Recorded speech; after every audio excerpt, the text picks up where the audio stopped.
जय हिंद मेरे प्यारे विद्यार्थियों, आप सभी का स्वागत करता हूं अपना यूट्यूब चैनल एजुकेशन बाजार में। तो आज हम मानव नेत्र तथा रंग बिरंगा संसार का 50 महत्वपूर्ण ऑब्जेक्टिव क्वेश्चन इस वीडियो के अंदर हम करने वाले हैं।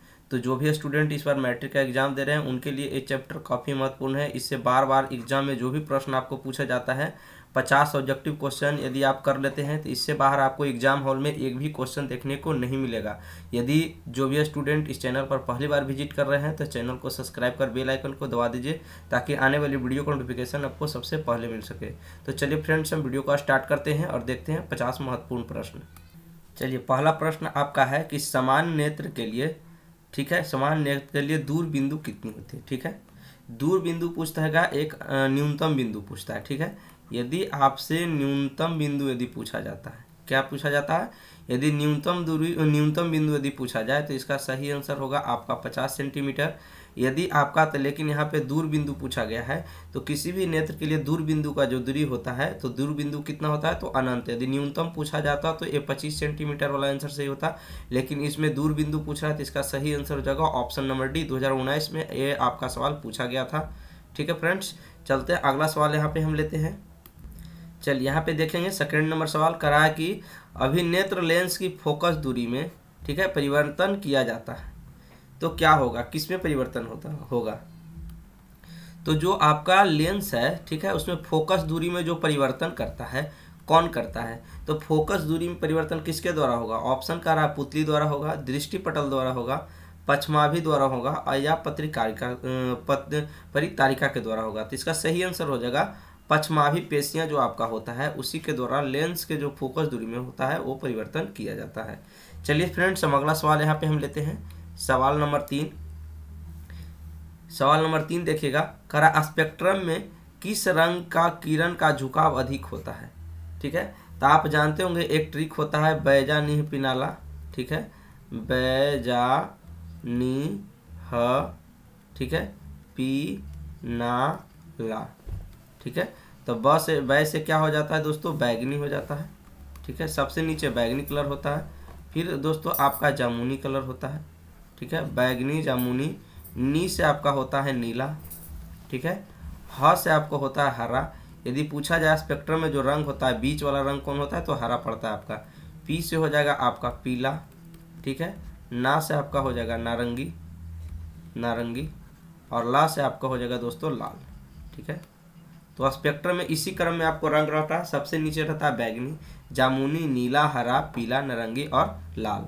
ठीक है, यानी बैजानी पिनाला, ये आपका ट्रिक हो गया। ठीक है, ट्रिक आपका हो गया बैजानी पिनाला। तो देखिएगा करा है कि किस रंग का झुकाव अधिक होगा। ठीक है, इस तरह से यदि आपका स्पेक्ट्रम है, ठीक है, इस तरह से स्पेक्ट्रम होता है, यहाँ पर एक किरण होती है, इससे जो प्रकाश आता है इस हिसाब से आपको क्या होता है बढ़ जाता है।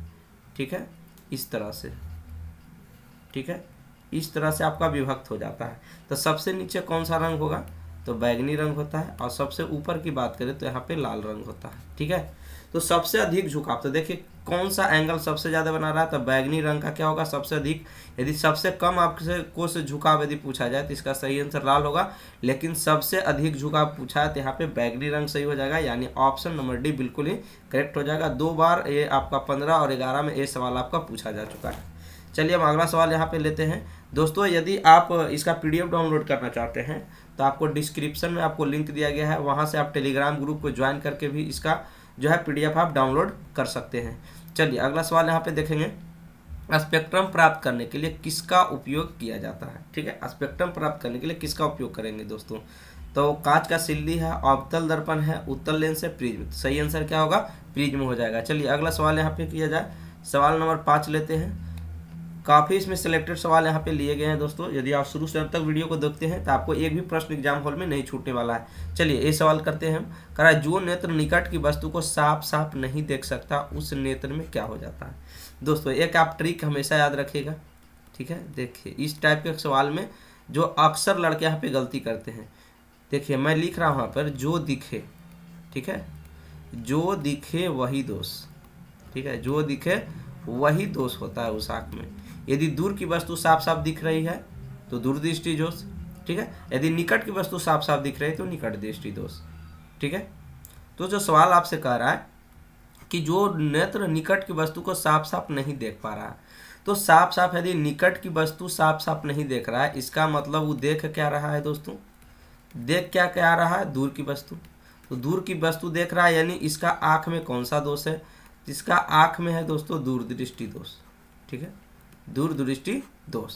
यहाँ से पकड़िएगा सवाल, ठीक है, थोड़ा सा पेचीला सा सवाल है। कह रहा है जो नेत्र में निकट की वस्तु साफ साफ नहीं देख रहा है, तो हमको सीधे देखना है कि निकट की वस्तु साफ साफ नहीं देख रहा है, इसका मतलब देख क्या रहा है, तो दूर की वस्तु। तो दूर की वस्तु देख रहा है, इसका मतलब जो ट्रिक मैंने बताया आपको, जो दिखे वही दोष। तो दूर की वस्तु साफ साफ दिख रहा है यानी दूरदृष्टि दोष।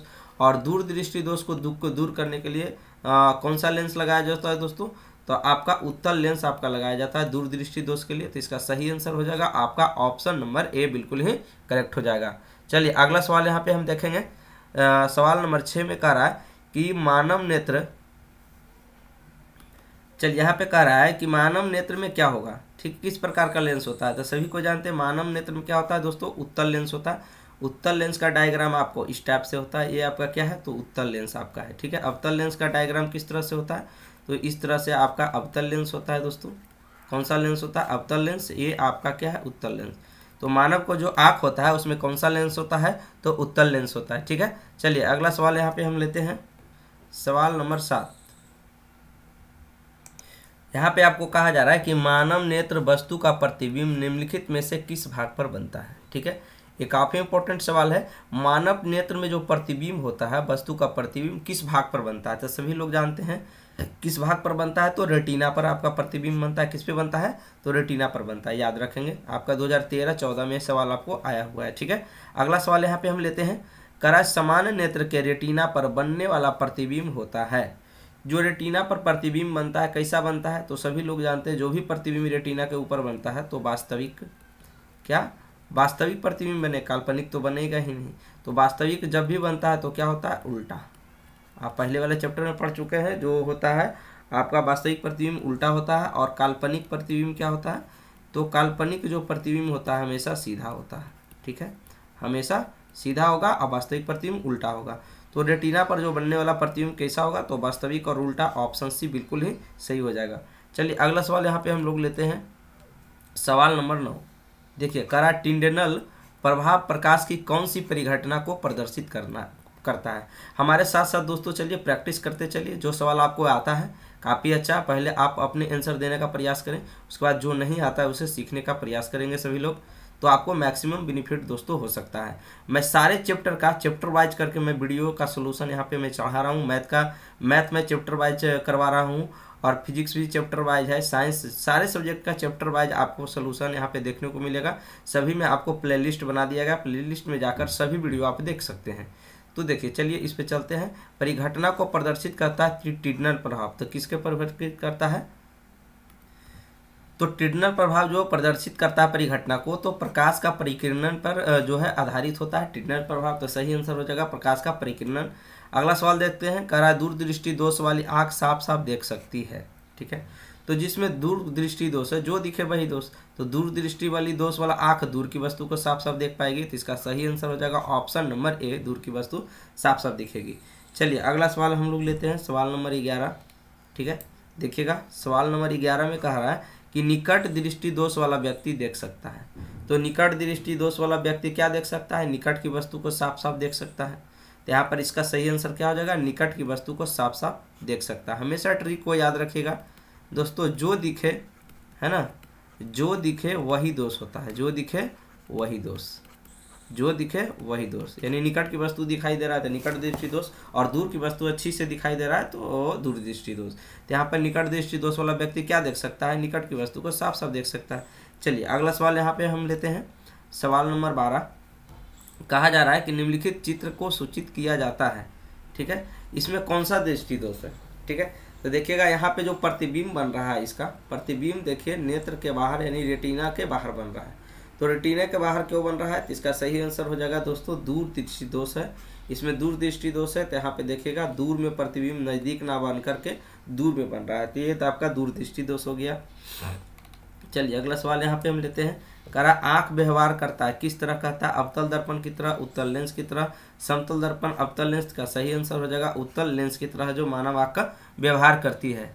चलिए अगला सवाल लेते हैं, सवाल नंबर 14 यहाँ पे देखिएगा आप लोग।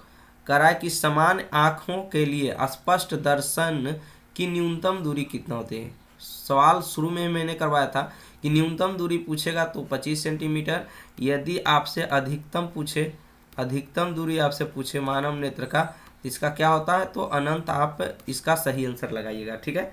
चलिए अगला सवाल लेते हैं, सवाल नंबर 15 कह रहा है किसी दृष्टि दोष के निवारण के लिए उत्तल लेंस का प्रयोग किया जाता है, ठीक है। उत्तल लेंस तो जो भी होता है, जैसे एक होता है आपका निकट दृष्टि दोष के दूर करने के लिए, एक होता है आपका दूर दृष्टि दोष करने के लिए, ठीक है। तो 2 अक्षर का बीमारी तो 3 अक्षर का जस्ट उसका एक बढ़ा करके चश्मा पहनाना है। तो दूर दृष्टि दोष में आपको कौन सा लेंस हो जाता है? तो इसमें हो जाता है आपका उत्तल लेंस, ठीक है। निकट वाला में क्या हो जाता है? तो अवतल लेंस, ठीक है। अवतल 3 अक्षर का नाम है तो 4 अक्षर का चश्मा, दूर अक्षर का बीमारी है तो 3 अक्षर का चश्मा। इसमें हमको अवतल लेंस का प्रयोग पूछा गया, तो अवतल लेंस का प्रयोग किसमें करेंगे? तो निकट दृष्टि दोष वाला में, यानी ऑप्शन बी है जो इस क्वेश्चन का सही आंसर हो जाएगा फ्रेंड्स। चलिए अगला सवाल यहाँ पे हम लेते हैं, सवाल नंबर 16 करा दूर दृष्टि दोष वाले मनुष्य के चश्मे में क्या होता है? तो दूर दृष्टि दोष है, यानी कि उसे कौन सा लेंस लगाया जाएगा? तो दूर दृष्टि दोष में उत्तल लेंस लगाया जाता है, आप सभी जानते होंगे। चलिए सवाल नंबर 17 यहाँ पे करते हैं, काफ़ी इंपॉर्टेंट सवाल, काफ़ी बार आपको एग्जाम में आपको पूछा जा चुका है सवाल है, ठीक है। निकट दृष्टि दोष में किस लेंस का प्रयोग करते हैं? ठीक है, निकट दृष्टि दोष में अभी मैं बताया हूँ अवतल लेंस का प्रयोग किया जाता है। अगला सवाल लेते हैं कि जरा दृष्टि दोष को दूर करने के लिए काम में लाया गया लेंस। तो जरा दृष्टि दोष किसको कहते हैं दोस्तों? ना ही निकट की वस्तु दिखाई देगा और ना ही उसमें दूर की साफ साफ वस्तु दिखाई देती है, ना ही निकट की दिखाई देती है और ना ही दूर की, दोनों कंडीशन में दोनों नहीं दिखाई देता है। तो इसमें दोनों लेंस लगता है, उत्तल लेंस भी इसमें लगेगा और प्लस अवतल लेंस भी यहाँ पे लगता है। तो दोनों को मिला करके हम क्या बोलते हैं? उसको बाईफोकल लेंस बोल देते हैं, यानी इसका सही आंसर ऑप्शन डी हो जाएगा। जरा दृष्टि दोष को दूर करने के लिए बाईफोकल लेंस के आवश्यकता। बाईफोकल लेंस या इसी को लिखा जाता है द्विफोक्सी लेंस, ठीक है। द्विफोक्सी लेंस भी कहीं कहीं लिखता है दोस्तों, ठीक है। तो आप कंफ्यूजन ना करेंगे, बाईफोकल या द्विफोक्सी जो भी लिखा हुआ है उसका सही हो जाएगा, ठीक है। चलिए अगला सवाल यहाँ पे लेते हैं, सवाल नंबर 19 देखते हैं, ठीक है। कह रहा है यहाँ पे श्वेत प्रकाश में कितने वर्ण होते हैं? तो श्वेत प्रकाश में कितने वर्ण होते हैं दोस्तों? तो श्वेत प्रकाश में आपको 7 वर्ण होते हैं। मैंने ट्रिक निखाया भी था, बैजानी पिनाला, ठीक है। आपको ट्रिक मैंने निखाया था, बैजानी ह पी ना ला। आप गिन लीजिए, 7 कलर होगा। फर्स्ट नंबर 2 3 आपका 4, ए रहा आपका 5, ए रहा 6, ए आपका रहा 7। तो श्वेत प्रकाश में कितने वर्ण होते हैं? तो 7। यदि पूछेगा बीच में कौन सा रंग होता है, तो बीच में आपका ह से हरा रंग होता है, आप याद रखिएगा। सबसे ऊपर कौन सा रंग रहता है? तो सबसे ऊपर लाल रंग होता है, आप याद रखेंगे। और सबसे नीचे कौन सा? बै से हो गया आपको दोस्तों बैगनी, ठीक है। तो सबसे रंग बैगनी होगा और सबसे ऊपर वाला जो रंग होगा लाल, सबसे नीचे बैगनी होता है, बीच में कौन सा कलर होता है? आपका हरा होता है, आप याद रखिएगा। इससे भी कई सवाल पूछे जाते हैं। चलिए अगला सवाल यहाँ पे लेते हैं, श्वेत प्रकाश की किरण जब किसी प्रिज्म से होकर गुजरती है तब जो वर्ण सबसे अधिक विचलित होता है वह कौन सा है? पहले वाले सवाल भी हम करवा चुका है, इस टाइप का क्वेश्चन था आपका। तो सबसे अधिक विचलित कौन सा रंग हुआ? तो बैगनी होता है। तो ऑप्शन सी इस क्वेश्चन का राइट आंसर है। चलिए अगला सवाल यहाँ पे हम लोग लेते हैं, सवाल नंबर 21 देखेंगे। कह रहा है श्वेत प्रकाश जब किसी प्रिज्म से होकर गुजरती है तो जो वर्ण सबसे कम, तो सबसे कम कौन विचलित होगा? जो सबसे ऊपर होगा, यानी सबसे ऊपर कौन सा रंग होता है? तो लाल। तो इस क्वेश्चन का सही आंसर आपका लाल हो जाएगा। ये आपका 2020 में सवाल है जो पूछा जा चुका है। चलिए अगला सवाल नंबर 22 यहाँ पे करेंगे। कह रहा है प्रिज्म के भीतर से होकर गुजरने पर श्वेत प्रकाश को अपने विभिन्न घटकों में विभाजन को क्या कहते हैं? ठीक है, जब भी कोई श्वेत प्रकाश किसी प्रिज्म में जब एंट्री करता है तो अपने वर्णों में विभक्त हो जाता है, ठीक है। अपने वर्णों में क्या हो जाता है? विभक्त हो जाता है। उसे क्या बोलते हैं? तो वर्ण विक्षेपण बोलते हैं। तो ऑप्शन बी इस क्वेश्चन का राइट आंसर हो जाएगा। चलिए अगला सवाल यहाँ पे हम लेते हैं, सवाल नंबर 23 करेंगे। कह रहा है कि सवाल नंबर 23 में प्रकाश के किस वर्ण के लिए तरंगदैर्घ्य अधिकतम होती है? ठीक है, तो सबसे अधिक तरंगदैर्घ्य किसका होता है दोस्तों? तो लाल का होता है। और सबसे कम तरंगदैर्घ्य किसका होगा? सबसे कम होगा बैगनी का। सबसे अधिक तरंग दैर्घ्य यदि पूछा जाए सबसे अधिक, तो सबसे अधिक होता है दोस्तों लाल का। सबसे अधिक तरंग दैर्घ्य लाल का, सबसे कम बैगनी का होता है। ठीक है, अगला सवाल लेते हैं, सवाल नंबर 24। कह रहा है प्रिज्म से निकलने के बाद श्वेत किरणें 7 रंगों में विभक्त हो जाती है। ठीक है, तो क्यों हो जाता है? तो आपको ऑप्शन में आपको कह रहा है, देखिएगा, कह रहा है कि प्रिज्म का वह अपना गुण है। ठीक है, ऑप्शन बी में कह रहा है कि प्रिज्म के कारण प्रकाश रंगीन हो जाता है। अगला है, कह रहा है सूर्य का श्वेत प्रकाश 7 रंगों का मिश्रण होता है, इनमें से कोई नहीं। तो 7 रंग विभक्त श्वेत प्रकाश क्यों होता है? क्योंकि यह सूर्य का श्वेत प्रकाश जो होता है 7 रंगों का मिश्रण होता है। तो यही इस क्वेश्चन का राइट आंसर ऑप्शन सी हो जाएगा। चलिए अगला सवाल हम लोग करेंगे, सवाल नंबर 25। सवाल नंबर 25 में देखिएगा, कह रहा है कि कांच के प्रिज्म से गुजरने वाली विभिन्न वर्णों की किरणों का विचलन भिन्न भिन्न होता है। ठीक है, इसका सही आंसर क्या होगा? कह रहा है उनका अपवर्तनांक भिन्न भिन्न होता है। प्रिज्म की 2 सतहों से किरण का विचलन होता है कि विभिन्न रंगों का प्रकाश कांच में विभिन्न चाल से चलता है। तो यही आपका सही आंसर हो जाएगा कि विभिन्न रंगों का प्रकाश है जो कांच में विभिन्न चालों से चलता है। चलिए अगला सवाल लेते हैं, सवाल नंबर 26 में कह रहा है कि प्रिज्म से गुजरने पर सूर्य के प्रकाश के किरणों विभिन्न वर्गों में बट जाती है। क्यों ऐसा होता है कि विभिन्न वर्गों में क्या होता है? बट जाती है। तो ऑप्शन कह रहा है कि प्रिज्म की 2 सतहों पर किरण का अपवर्तन होता है। अगला कह रहा है कि प्रिज्म की 2 सतहों पर किरण का विचलन होता है। अगला कह रहा है कि प्रकाश किरणों का विद्युत चुंबकीय तरंग है। और ऑप्शन डी कह रहा है कि विभिन्न रंगों के किरणों का विभिन्न विचलन भिन्न भिन्न होता है। तो इसका यही आंसर सही होगा कि विभिन्न रंगों किरणों का विचलन क्या होता है? अलग अलग होता है। तो इसका सही आंसर ऑप्शन डी हो जाएगा। ठीक है, अगला सवाल हम लोग लेंगे, कह रहा है कि उत्तल लेंस का फोकस दूरी आपका 20 सेंटीमीटर है, तो लेंस का क्षमता क्या होगा दोस्तों? ठीक है, तो P बराबर होता है 1/f। ठीक है, P बराबर क्या होता है? 1/f, यानी फोकस दूरी का उल्टा जो होता है क्षमता होता है। क्षमता को किससे सूचित करते हैं? तो P से। ठीक है, क्षमता को P से, तो P बराबर 1/f। यदि ये आपको मीटर में रहता है तो, ठीक है, यदि आप मीटर में हो तो, यदि सेंटीमीटर में हो तो क्या होगा? 100/f। यदि सेंटीमीटर में दिया हुआ तो क्षमता बराबर 100/f। तो यहाँ पर फोकस दूरी आपको देखिए सेंटीमीटर में दिया हुआ, यानी P बराबर हो जाएगा 100/f का मान है 20। इसको काटेंगे, 20 पंजे का 100। ठीक है, 20 पंजे का 100, तो यहाँ पर हो जाएगा कितना? 5। तो देखिएगा ऑप्शन, किसी भी ऑप्शन किस में 5 सेंटीमीटर, 5 डायोप्टर, ये माइनस में आपका नहीं हो सकता। तो यहाँ पे ऑप्शन डी इस क्वेश्चन का करेक्ट आंसर होगा। इसका होगा 5 डायोप्टर। ठीक है, 5 डायोप्टर इस क्वेश्चन का सही उत्तर है। चलिए अगला सवाल लेते हैं। चलिए सवाल नंबर 28 में कह रहा है कि पुतली के साइज को नियंत्रित कौन करता है? जो पुतली का साइज होता है कौन नियंत्रित करता है? तो यहाँ पे जो नियंत्रित करने का कार्य करता है परितारिका। ठीक है, परितारिका करता है, साइज को नियंत्रित करता है। ठीक है, यानी आँख का रंग किस पर निर्भर करता है दोस्तों? आँख का रंग भी निर्भर करता है, परितारिका के ऊपर निर्भर करता है। चलिए अगला सवाल लेते हैं, सवाल नंबर 29 कह रहा है कि किस दृष्टि दोष को अवतल और उत्तल दोनों लेंस से बने द्विफोक्सी लेंस द्वारा शोधित किया जाता है। पहले भी मैं बता चुका हूँ कि जरा दृष्टि दोष में अवतल और उत्तल लेंस दोनों होता है। तो ऑप्शन सी सही हो जाएगा। चलिए अगला सवाल लेते हैं, कह रहा है नेत्र में प्रवेश करने वाली प्रकाश किरणों का अधिकांश अपवर्तन होता है। किस में होता है? आपका अच्छा सवाल है, 2018-2019 में सवाल आपको आया हुआ है। कह रहा है नेत्रदों के अंतर पृष्ठ पर, कह रहा है अभिनेत्रक लेंस के अंतर पृष्ठ पर, कॉर्निया के बाहरी पृष्ठ पर, इनमें से कोई नहीं। ठीक है, तो नेत्र में जो भी प्रकाश जो प्रवेश करता है उसका जो अपवर्तन हो जाता है आपको कॉर्निया के बाहरी पृष्ठ पर आपका अपवर्तन हो जाता है। ऑप्शन सी इसका सही आंसर हो जाएगा। चलिए अगला सवाल यहाँ पे हम लेते हैं, देखिएगा, कह रहा है जब सूर्य की प्रकाश वायुमंडल से गुजरता है तो वायु के सूक्ष्म कण किस रंग के प्रकाश को अधिक प्रबलता से प्रकीर्णित करता है? ठीक है, तो जब प्रकाश जो वायुमंडल से चलता है तो सबसे अधिक परिकीर्णित करने वाला रंग कौन सा होता है? चलिए यहाँ पे देखिएगा, मैं आपको एक तरीका बता देता हूँ। ठीक है, यदि तरंग दैर्घ्य में पूछा जाए कि सबसे अधिक कौन होता है, ठीक है, तरंग दैर्घ्य के मामले में, और बाकी कम अधिक में मात्र 2 ही आंसर होता है। ठीक है, या तो लाल रंग होता है या तो बैगनी रंग होता है। ठीक है, तो देखिएगा, यदि आपका सबसे अधिक तरंग दैर्घ्य सबसे अधिक, ठीक है, तरंग दैर्घ्य, ठीक है, तरंग दैर्घ्य अधिक होता सबसे अधिक लाल रंग का, और तरंग दैर्घ्य कम होता है। सबसे कम तरंग दैर्घ्य बैगनी, सबसे अधिक तरंग दैर्घ्य लाल। इसके अलावा जो भी आपसे पूछा जाए, सबसे अधिक विचलन, सबसे कम विचलन, सबसे अधिक प्रकीर्णन, सबसे कम प्रकीर्णन, सिर्फ एक चीज में लाल अधिक होता है, सिर्फ तरंग दैर्घ्य के मामले में सबसे अधिक लाल और सबसे कम बैगनी। बाकी सब में जस्ट आपका उल्टा कीजिएगा, सबसे अधिक बैगनी होगा और सबसे कम लाल होगा।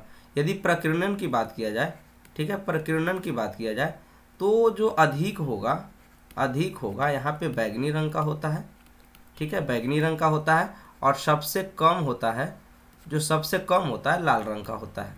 तो यहाँ पर सर कहिएगा कि सबसे अधिक प्रबलता से प्रकीर्णन किसका होता है, तो सबसे अधिक प्रकीर्णित कौन होता है तो बैगनी हो जाएगा इसके हिसाब से। लेकिन बैगनी ऑप्शन में आपको कहीं भी नहीं है, तो मैंने आपको दिखाया था बैजानीपिनाला, ठीक है, बैजानीपिनाला आपको इस साइड से मैंने लिखाया था, बैजानीपिनाला, ठीक है। तो सबसे अधिक बैगनी का होता है, ठीक है, क्या बैगनी ऑप्शन में है, उससे कम होगा आपका जामुनी का, उससे कम होगा आपका नीला का। तो यहाँ पे देखिएगा, यदि ऑप्शन में बैगनी नहीं है, जामुनी भी नहीं है, तो आपका नीला करेक्ट हो जाएगा, ठीक है। तो यहाँ पे देखिएगा ऑप्शन नंबर डी, यहाँ पे नीला दिया हुआ है, तो आपका जो सही आंसर हो जाएगा आपका नीला हो जाएगा, ठीक है दोस्तों। चलिए अगला सवाल यहाँ पे हम लेते हैं। करा कि मानव नेत्र कार्य करता है किसके भांति कार्य करता है, तो कैमरे की भांति काम करता है। ऑप्शन बी इस क्वेश्चन का सही आंसर हो जाएगा। चलिए अगला सवाल हम लोग लेते हैं, सवाल नंबर 32 देखिएगा। करा कि प्रकाश की एक पतली झिल्ली से होकर नेत्र में प्रवेश करता है, ठीक है। तो करा इस झिल्ली को क्या कहते हैं, तो इसे कॉर्निया या तो स्वेच्छ मंडल दोनों बोला जाता है। तो इस क्वेश्चन का सही आंसर ऑप्शन सी हो जाएगा। चलिए अगला सवाल लेते हैं। करा नेत्र गोलक की आकृति लगभग कैसा होता है, तो नेत्र गोलक की आकृति लगभग गोलाकार होता है। ऑप्शन बी सही हो जाएगा। अगला सवाल है, करा नेत्र गोलक का व्यास लगभग कितना होता है, तो इसका सही आंसर क्या हो जाएगा दोस्तों, तो इसका सही आंसर हो जाएगा 2.3 सेंटीमीटर आपका नेत्र गोलक का लगभग व्यास होता है। इसका सही आंसर ऑप्शन नंबर ए हो जाएगा। चलिए अगला सवाल लेते हैं, सवाल नंबर 36। करा कॉर्निया के पीछे की एक संरचना होती है, उसे हम क्या कहते हैं, इसका सही उत्तर हो जाएगा परितारिका कहते हैं। ऑप्शन ए इस क्वेश्चन का सही उत्तर है। चलिए अगला सवाल देखेंगे। करा परितारिका नियंत्रित करती है, किसको नियंत्रित करती है, तो परितारिका जो नियंत्रित करती है दोस्तों, आपको पुतली के साइज को नियंत्रित करती है, याद रखिएगा। परितारिका क्या नियंत्रित करती है, पुतली के साइज को। ऑप्शन डी सही हो जाएगा। अगला उत्तर आंसर यहाँ पे लेते हैं सवाल। करा नेत्र में प्रवेश करने वाली प्रकाश की मात्रा को नियंत्रित करती है, ठीक है, कौन नियंत्रित आपको करता है, ठीक है। तो इसका सही आंसर हो जाएगा दोस्तों आपको पुतली, ठीक है। प्रकाश जो नेत्र में जो प्रवेश करता है उसको कौन नियंत्रित करती है, तो पुतली यहाँ पे नियंत्रित करती है। चलिए अगला सवाल यहाँ पे लेते हैं सवाल नंबर 39। करा बृहत्तम संख्या में प्रकाश सुग्राही कोशिकाएं कहाँ होती है, ठीक है। ऑप्शन ए में करा रेटिना, बी में करा कॉर्निया, सी में है परितारिका, डी में है आपका पुतली। तो इसका सही आंसर हो जाएगा आपको रेटिना में, ठीक है। अगला सवाल लेते हैं। करा कि विद्युत सिग्नल कौन उत्पन्न करता है, ठीक है। परितारिका, आपको प्रकाश सुग्राही, पुतली, डी में करा इनमें से सभी। तो इसका सही आंसर हो जाएगा आपका प्रकाश सुग्राही, ठीक है। अगला सवाल देखिएगा। करा कि सिग्नलों की व्याख्या कहाँ होती है, ठीक है, मस्तिष्क में, पुतली में, रेटिना में और आपका कॉर्निया आपको दे रखा है। तो इसका सही आंसर हो जाएगा आपका ऑप्शन ए, सिग्नलों की व्याख्या कहाँ होती है, तो मस्तिष्क में होता है। चलिए अगला सवाल यहाँ पे हम लेते हैं। करा कि मोतियाबिंद की स्थिति होती है जब, कब होता है मोतियाबिंद, करा क्रिस्टलीय लेंस दूधिया हो जाता है, क्रिस्टलीय लेंस धुंधला हो जाता है, क्रिस्टलीय लेंस पीला हो जाता है। ऑप्शन डी में है कि ए एवं बी दोनों। जिसका सही आंसर हो जाएगा दोस्तों ए एवं बी दोनों, यानी क्रिस्टलीय लेंस दूधिया हो जाता है तब भी, और क्रिस्टलीय लेंस आपको धुंधला हो जाता है, तो आपको ए और बी दोनों सही हो जाएगा, ठीक है। और मोतियाबिंद का दोस्तों कोई भी इलाज नहीं होता है, कोई भी इलाज नहीं होता है, सिर्फ इसका इलाज दोस्तों होता है ऑपरेशन, ठीक है, ऑपरेशन। यदि मोतियाबिंद हो गया तो आपको ऑपरेशन करवाना पड़ेगा। चलिए अगला सवाल यहाँ पे हम लेते हैं।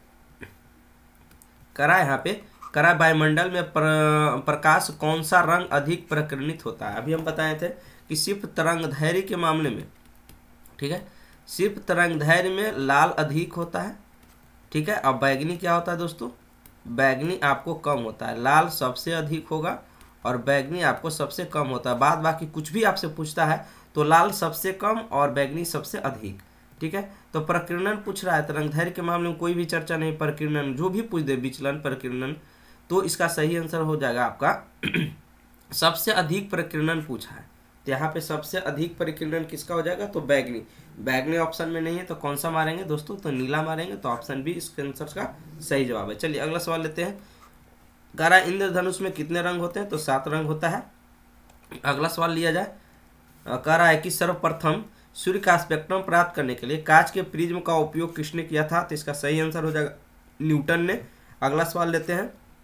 कह रहा है इंद्रधनुष किस दिशा में बनता है, तो इंद्रधनुष दोस्तों सूर्य के विपरीत दिशा में बनता है, तो ऑप्शन बी इसका सही आंसर हो जाएगा। अगला सवाल लेते हैं। कह रहा निर्वात में प्रकाश की चाल सभी जानते होंगे 3 × 10⁸ मीटर प्रति सेकेंड होता है, ठीक है। तो देखिए किस ऑप्शन में 3 × 10⁸ मीटर, यहाँ पे ऑप्शन सी इसका सही आंसर हो जाएगा। चलिए अगला सवाल यहाँ पे लेते हैं। कह रहा है कि वायुमंडलीय अपवर्तन के कारण सूर्य में हमें वास्तविक सूर्योदय से लगभग कितने मिनट पहले दिखाई देता है। काफ़ी अच्छा सवाल है, कई बार दोस्तों आपको ये सवाल पूछा भी जा चुका है।